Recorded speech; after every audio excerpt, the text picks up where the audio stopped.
Jadi saya akan bertanya, mungkin ini agak sedikit sensitif karena bertanya mengenai kehidupan keluarga Pak Erik, karena kita percaya dan kita yakin tidak mungkin orang itu sukses tanpa dukungan keluarga juga. Saya mengetahui bahwa Pak Erik punya 2 anak, yaitu Imas Ayu Mahardika dan Intan Sesarayu, serta seorang menantu Maco Angelo Setiawan, dan cucu tadi yang digunakan namanya untuk menjadi CV. Semoga bisa membuat kita mengingat bahwa semua yang berasal dari Tuhan, ya. Amin. Viveka Sora Bestari. Menurut Bapak, atau apa tanggapan Bapak melalui pengalaman hidup yang begitu luar biasa, apa pengaruh yang diberikan oleh keluarga untuk kehidupan Bapak yang luar biasa ini, dan juga apa yang Bapak ingin sampaikan kepada keluarga, atau apa yang Bapak ingin tanamkan agar hal-hal yang Bapak sudah rasa ya melalui kebaikan Tuhan ini tetap dipelihara oleh anak, bahkan sampai cucu yang ada saat ini. Mungkin ada yang Bapak mau bagikan, walaupun ini pertanyaan sensitif, mungkin bisa dibagikan ya. Jadi Pak Pendeta, kembali saya sampaikan di awal, Tuhan itu baik bagi saya. Amin. Amin. Tuhan itu baik. Saya tadi kan sudah saya bersaksi, saya mendapat seorang istri yang ukuran saya sangat cantik. Amin. Kalau dibanding dengan keberadaan saya saat itu, seorang laki-laki daerah yang belum bisa berbahasa Jawa yang fasih, rambutnya kribo kayak Ahmad Albar, kulitnya seperti hari ini gelap, dan apa namanya, kurus dia. Tidak, saya menganggap saya hari ini lebih gagah dari masa muda saya. Dan saya nikah dengan dia, dan saya diberikan 3 anak. Jadi 3 anak sebenarnya saya. Yang pertama Imas Ayu Mardika itu, yang kedua adalah Intan Sesarayu, yang ketiga adalah Berlian Premanov Ayu. Nah, yang ketiga ini Tuhan izinkan dia istirahat lebih dulu. Tapi rupanya Pak Pendeta, itulah Tuhan menggunakan cara itu untuk saya datang ke gereja. Amin. Seandainya Tuhan mungkin tidak mengingatkan saya, yang saya boleh menggunakan kalimat bahwa tamparan seorang sahabat itu lebih baik daripada ciuman seorang pengkhianat. Iya. Tuhan menampar saya dengan mengambil anak saya yang ketiga. Amin. Dan langsung saat itu saya bergumul, saya datang kepada Tuhan. Dan ternyata itulah dia ingatkan saya, dan saya mulai masuk gereja di Tanjung Perak. Amin. Seandainya mungkin Tuhan tidak mengambil dia atau saya dipukul demikian keras, saya masih enjoy saja, merasa semua aman-aman saja. Walaupun saya sudah dibaptis, tapi saya tidak tahu pintu gereja itu berwarna apa, saya tidak tahu karena tidak pernah ke gereja. Saya hanya diurapi dan diberkati. Habis itu sudah, saya tidak pernah ke gereja, Pak Pendeta. Saya tahu saya Advent dan saya tahu ada aturan perpuluhan. Saya tidak pernah memberikan perpuluhan ke gereja, karena bagaimana saya tidak pernah masuk gereja. Keanggotaan saya di mana saya tidak tahu. Ternyata belakangan setelah anak saya meninggal, baru saya tahu saya anggota jemaat Tidar, yang sekarang menjadi Tidar 1. Ya. Nah, masih di yang lama itu, di Jalan Tidar. Jadi saya ditampar keras dan saya akhirnya datang. Dan Pak Pendeta tahu, saya tidak menyangka bahwa 3 anak saya cewek-cewek semua itu, walaupun yang terakhir izinkan Tuhan istirahat, mereka baik, mereka takut akan Tuhan. Bahkan sampai hari ini mereka jadi majelis gereja. Saya mendapat menantu juga, menantu yang mau melayani Tuhan. Saya diberikan cucu yang begitu cantik. Saya merasa bahwa Allah itu baik. Dari waktu ke waktu selalu dia baik. Walaupun hari ini saya harus berjalan sendiri, menjadi seorang ayah, menjadi seorang ibu. Sudah 8 tahun yang lalu Tuhan izinkan dia istirahat. Tuhan izinkan dia istirahat. Lah, saya tadi ada satu pertanyaan Pak Pendeta, bagaimana Pak Erik merasa sukses dan dukungan dari keluarga? Iya, betul, saya sangat. Anak-anak itu mengingatkan saya. Nah, cuman setelah pada saat istri saya Tuhan izinkan istirahat, awalnya saya seperti merasa tidak ada artinya kehidupan ini. Karena saya punya prinsip dan saya rasakan keberhasilan seorang ayah itu bagi anak-anak, bagi mereka biasa. Tapi kalau kepada seorang istri, dia sangat bangga punya suami yang berhasil. Amin. Kalau anak-anak kan mereka merasa kebutuhan mereka terpenuhi, selesai. Nah, setelah istri saya istirahat, saya merasa bahwa buat apa saya melakukan semuanya? Siapa yang akan bangga dengan pekerjaan aktivitas saya? Tapi setelah saya cukup lama Pak Pendeta, hampir setahun. Saya mau melayani, saya tidak bersedia, saya tidak bisa naik ke mimbar karena melihat bagaimana biasa dengan istri. Banyak hal saya keluar rumah malas, aktivitas saya tidak mau lakukan. Pada saatnya anak saya bertanya kepada saya pas saya di pinggir tempat tidur, saya kurang enak badan, sakit. Dia katakan, "Papa, kalau terus begini, kita bagaimana?" Dari situ saya terpukul sekali, saya ingat. Iya ya, anak-anak saya masih gadis. Dan waktu itu mereka masih kuliah. Yang satu di Ubaya, yang satu di Unbra. Saya pikir iya, kalau saya biarkan, nanti mereka bagaimana? Apalagi anak gadis, anak perempuan. Dari situ saya sadar, saya kembali kepada Tuhan. Saya meminta pertolongan Tuhan. Walaupun katanya keberhasilan seorang laki-laki karena didampingi oleh seorang wanita yang tangguh. Dan apakah setelah dia tidak ada saya harus terpuruk? Saya pikir tidak. Saya berusaha, dan pertama kali saya memutuskan untuk ikut KKR di Kakas di Manado. Saya berangkat dengan Pendeta John Madelu. Itu pertama kali. Jadi istri saya meninggal 2017. Hampir setahun saya, sekitar 2018 akhir, saya mengambil keputusan saya harus tetap melayani Tuhan. Karena kalau bukan Tuhan, saya tidak sampai di sini. Saya tidak sampai di sini. Seorang laki-laki yang menurut saya tidak layak dia melayani Tuhan, tapi Tuhan layakkan saya. Sebagaimana janjinya, kamu siap saja, aku yang akan mengatur bicaramu, aku akan mengatur lidahmu. Aku akan mengatur kehidupan. Dan puji Tuhan, Pak Pendeta, anak-anak saya setia sampai hari ini.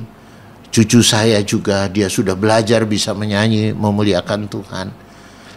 Saya percaya hanya karena kebaikan Tuhan. Amin. Semoga kerinduan saya Tuhan segera datang, Pak Pendeta. Amin. Amin. Karena saya tidak tahu mampukah saya tetap bertahan sebagai seorang ayah, sebagai seorang upah, dan sebagai pelayan Tuhan. Amin. Dengan kondisi politik yang saat ini terjadi begitu keras, hantaman begitu kuat, dan yang paling saya ragukan kalau hantaman itu dari dalam. Amin. Nah, itu yang saya takutkan. Tapi puji Tuhan sampai dengan hari ini anak-anak saya masih tetap setia, menantu saya setia. Cucu saya juga, walaupun kecil, saya berusaha untuk dia berdoa. Dan dia sudah bisa berdoa. Kalau mau keluar gitu, anak usia 5 tahun, dia sudah bisa berdoa. Bahwa Tuhan jaga kita pergi sampai kita pulang, jaga kesehatan. Dia sudah bisa. Saya bersyukur. Jadi, saya selalu berharap bahwa Tuhan mau menggunakan saya untuk melayani. Amin. Karena itulah wujud terima kasih saya pada Tuhan. Aduh, pengalaman yang luar biasa Pak. Saya setelah mendengar bagaimana masa muda, pelayanan di dunia politik, bahkan kehidupan rumah tangga yang kita akui sangat mendominasi, bahwa kesuksesan, bahkan pelayanan yang kita jalani tidak lepas dari mereka. Saya mungkin ingin sampaikan satu Pak Pendeta. Bagi jadi saya ASN atau wira swasta itu mudah. Amin. Tapi yang saya berat itu menjadi politisi. Bagaimana politisi yang takut Tuhan? Padahal semua perjalanan di sana itu penuh dengan apa ya? Kalau rekayasa bukan. Banyak trik politik yang harus saya lakukan. Tapi di satu sisi saya takut bahwa Tuhan tidak berkenan. Tuhan tidak berkenan. Dan memang saya akui pada saat kita mengambil keputusan menjadi politisi, disitulah ujian kita. Dan puji Tuhan, saya bisa melewati ujian itu. Tujuan saya hanya satu, bermanfaat bagi umat. Amin. Pak Erik, tidak mungkin anak-anak bisa meneladani pelayanan yang sama dengan Pak Erik di gereja kalau mereka tidak melihat sosok yang mereka respect ya. Amin. Memang mereka telah mendapatkan influence yang begitu berarti sehingga anak bahkan cucu yang masih kecil pun sudah berusaha untuk ikut di dalam pelayanan.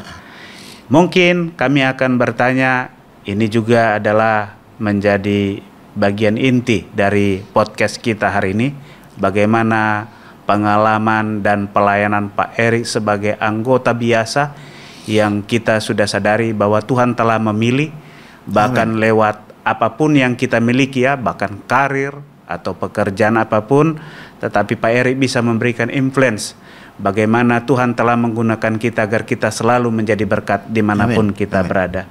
Selain di dunia usaha, Bapak juga aktif di pelayanan gereja sebagai anggota Jemaat Tanjung Perak, dan juga sekarang dipercayakan untuk menjadi anggota eksekutif komite di organisasi kita, Konferensi Jawa Kawasan Timur.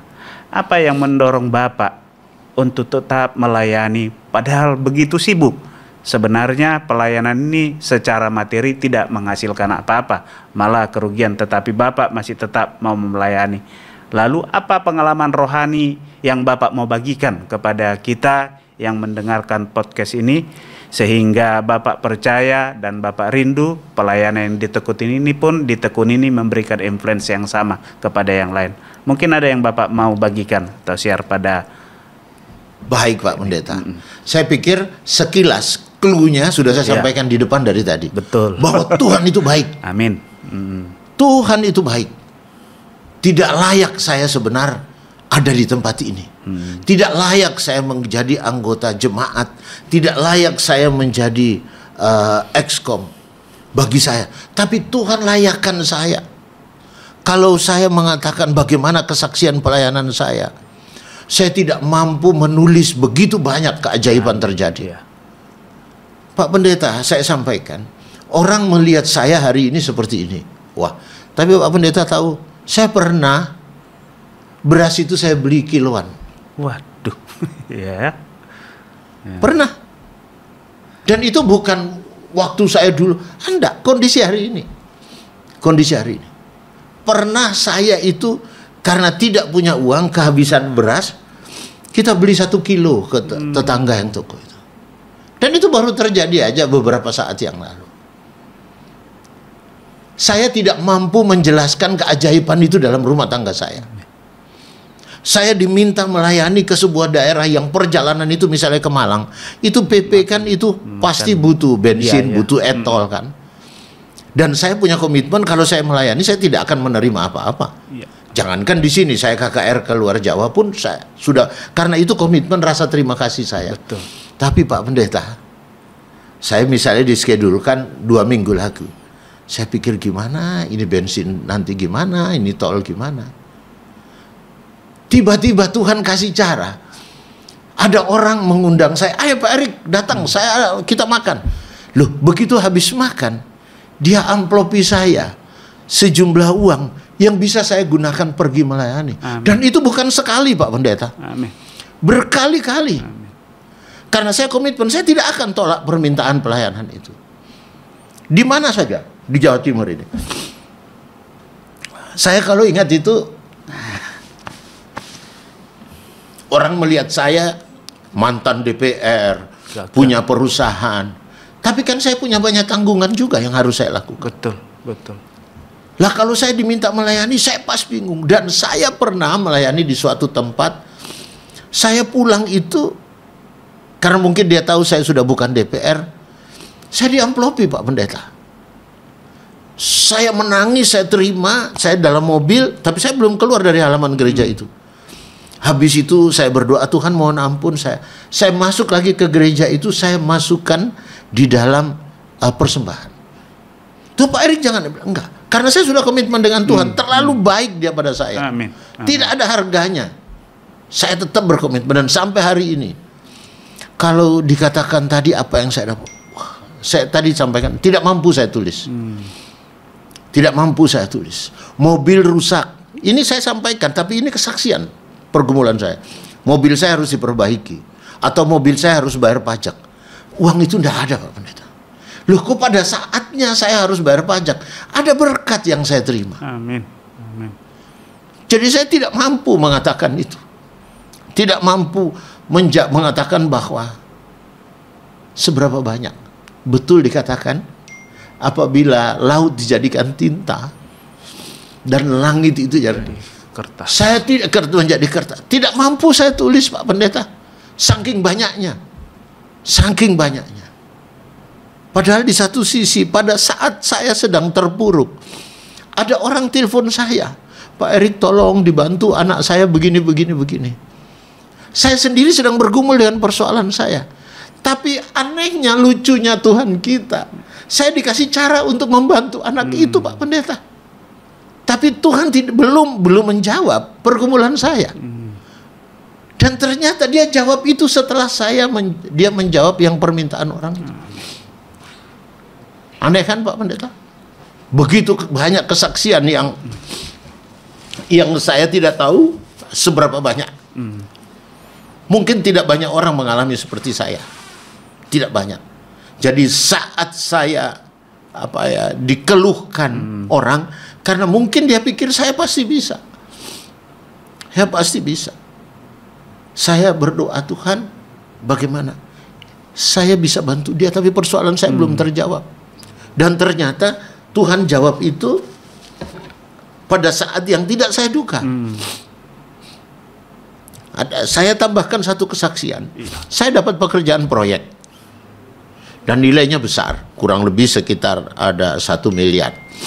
Proyek. Saya tidak punya uang, Pak Pendeta. Kalau saya tidak ambil itu, berarti reputasi saya jelek di mata mereka. Betul. Saya harus ambil. Saya bergumul, Pak Pendeta. 2 bulan saya bergumul. Saya terus tanya pada Tuhan. Tiba-tiba ada sahabat saya.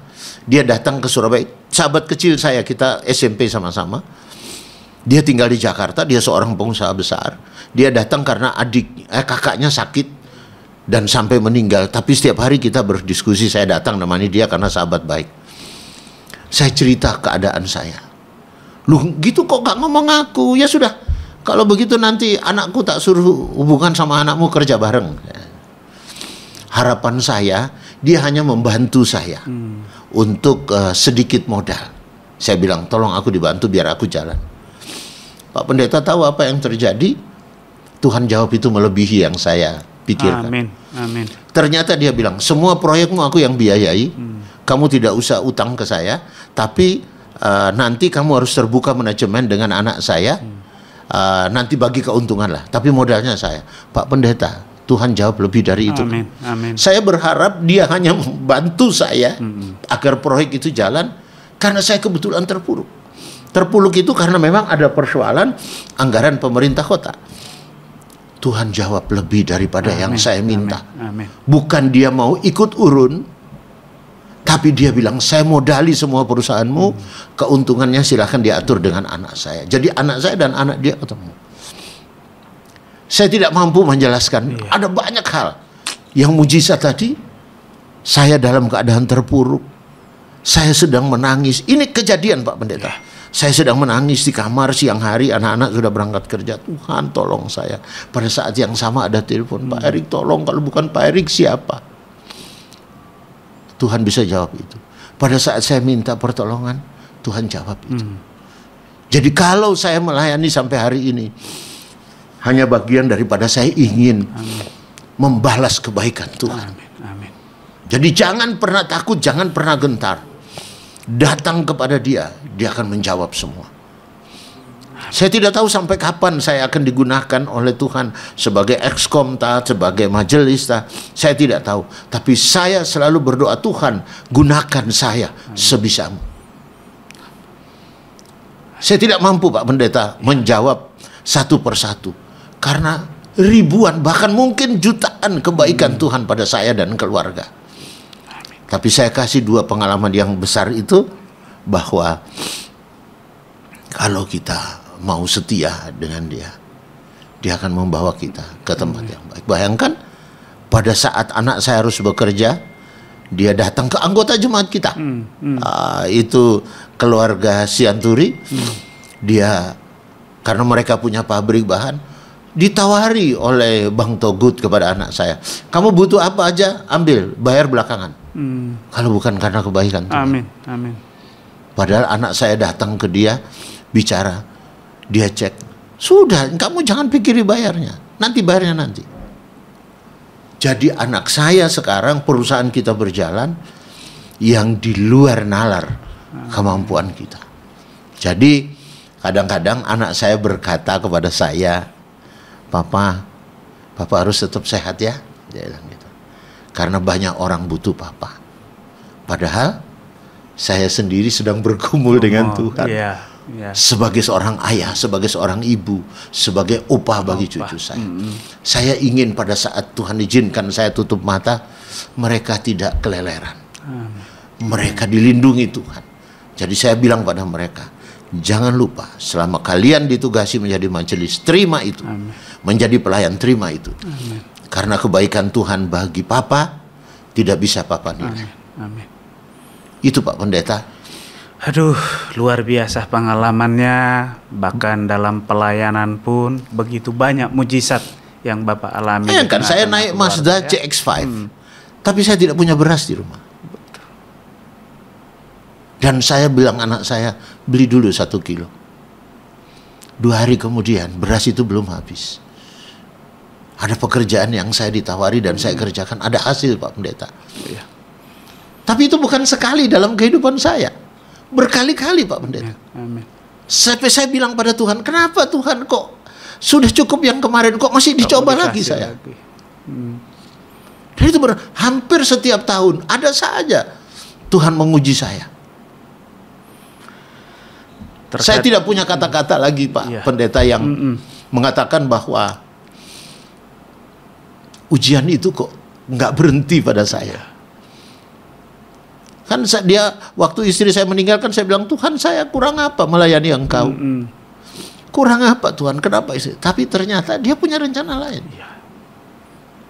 Saatnya pertama saya kecewa, tapi pada akhirnya saya berpikir saya tidak boleh diam, saya harus tetap melayani Tuhan. Amin. Amin. Harus menjadi berkat kapanpun, dimanapun, bahkan sampai kapanpun. Amin. Itulah yang menjadi misi misi Bapak Eri dan saya keluarga. Ingin berterima kasih pada Tuhan. Amin. Setiap saat, karena terlalu besar Dia berikan pada saya.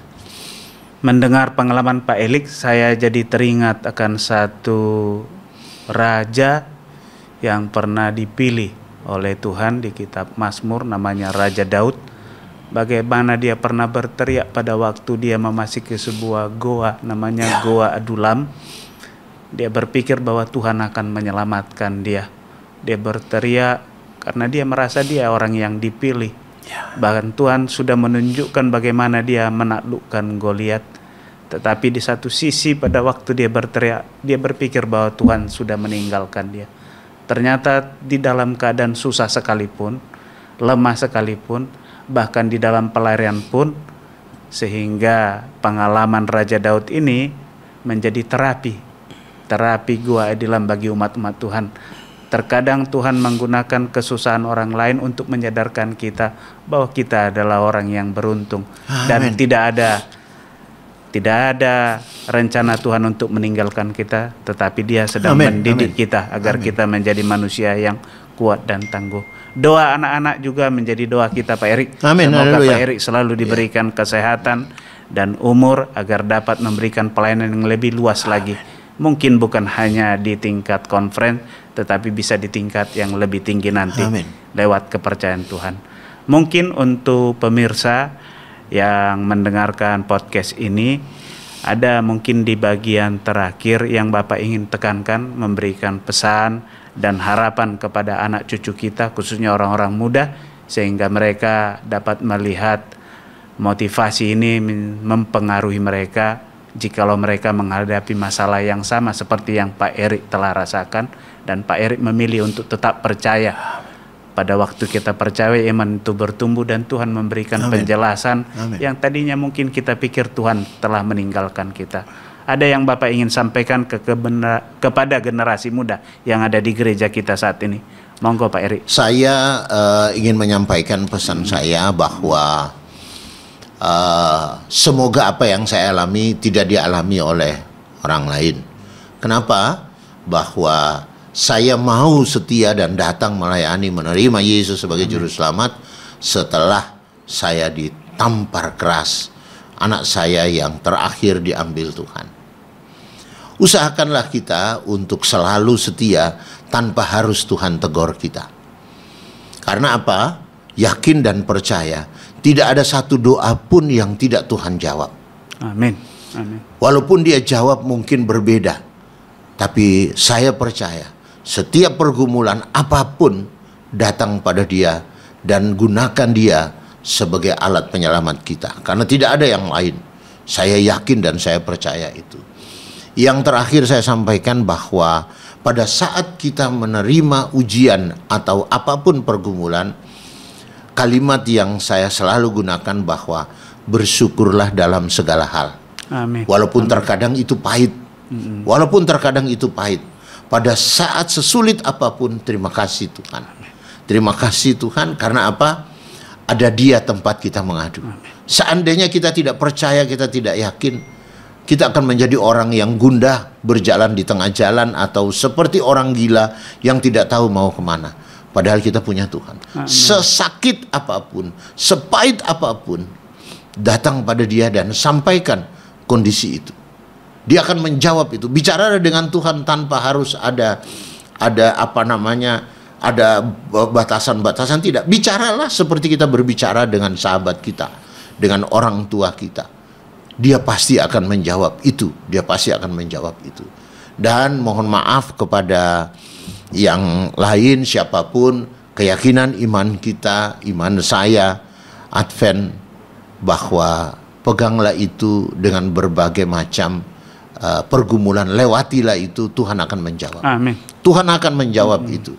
Kalau Dia ingatkan kita di dalam 10 perintah Allah, tidak banyak kok Dia sampaikan.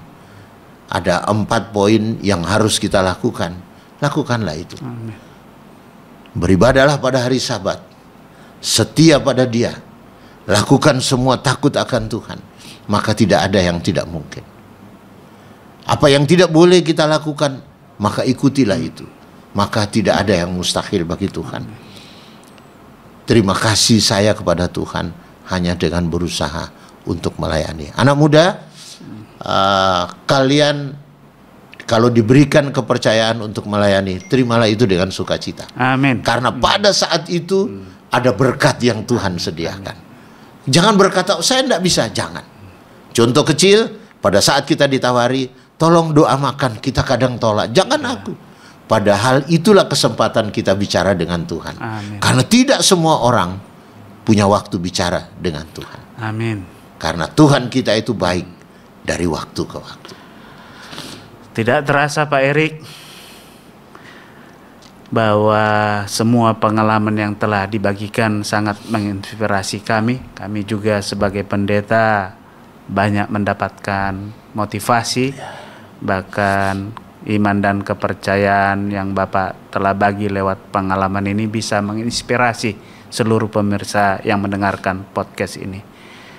Terima kasih karena Bapak sudah berbagi cerita, pengalaman dan pesan yang sangat berharga ini. Kita belajar banyak tentang arti kesetiaan. Amin. Kita juga belajar banyak tentang kerja keras. Kita juga belajar mengenai pelayanan dan perjalanan hidup yang sangat panjang yang Bapak telah alami, dan Bapak mengambil keputusan bahwa Allah itu baik.